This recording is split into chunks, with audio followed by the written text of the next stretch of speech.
Acts of the Apostles 23. And Paul, looking steadfastly at the council, said, Brethren, I have lived before God in all good conscience until this day. And the high priest Ananias commanded those who stood by him to strike him on the mouth. Then Paul said to him, God will strike you, you whitewashed wall.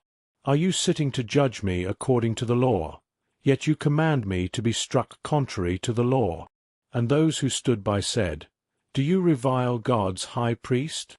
And Paul said, I did not know, brethren, that he was the high priest, for it is written, You shall not speak evil of a ruler of your people. But when Paul perceived that one part of the council was Sadducees and the other Pharisees, he cried out in the council, Brethren, I am a Pharisee, the son of Pharisees. Concerning the hope and resurrection of the dead I am being judged. And when he had said this, a dissension arose between the Pharisees and the Sadducees, and the assembly was divided. For the Sadducees say that there is no resurrection, nor angel, nor spirit, but the Pharisees confess both. And there arose a great clamour, and some of the scribes of the Pharisees' party stood up and contended, saying, We find no evil in this man, but if a spirit or an angel has spoken to him, let us not fight against God. And when there arose a great dissension, the chief captain, fearing lest Paul would be torn to pieces by them, commanded the soldiers to go down and take him by force from among them and bring him into the castle. The following night the Lord stood by him and said, Be of good cheer, Paul, for as you have testified for me in Jerusalem, so you must also bear witness at Rome. And when it was day, the Jews formed a conspiracy and bound themselves under a curse, saying that they would neither eat nor drink till they had killed Paul. And there were more than 40 who made this conspiracy. And they came to the chief priests and elders, and said, We have bound ourselves under a great curse, that we will taste nothing until we have killed Paul. Now therefore, you with the council notify the chief captain to bring him down to you, as though you were going to make further inquiries concerning him, and we are ready to kill him before he comes near. But when Paul's sister's son heard of their ambush, he went and entered the castle and told Paul. And Paul called one of the centurions to him and said, Take this young man to the chief captain, for he has something to tell him.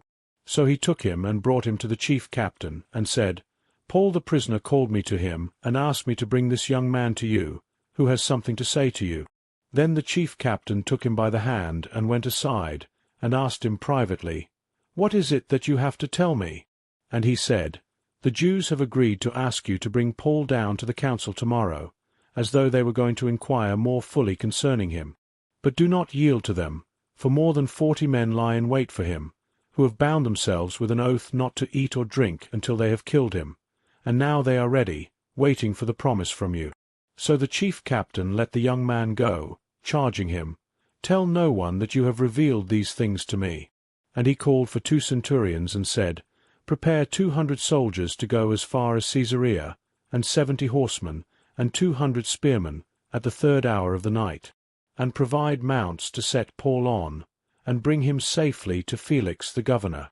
He wrote a letter in this form, Claudius Lysias, to the most excellent governor Felix, greetings.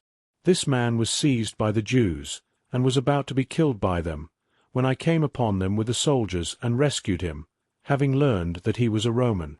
And desiring to know the cause for which they accused him, I brought him down to their council. I found that he was accused about questions of their law, but had nothing laid to his charge worthy of death or of bonds. And when it was shown to me that there would be a plot against the man, I sent him to you immediately, commanding his accusers also to state before you what they have against him. So the soldiers, as they were commanded, took Paul and brought him by night to Antipatris. But on the next day they left the horsemen to go with him, and returned to the castle.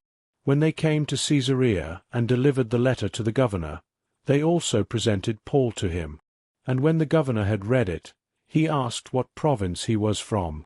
And when he understood that he was from Cilicia, he said, I will hear you when your accusers also have come. And he commanded him to be kept in Herod's palace.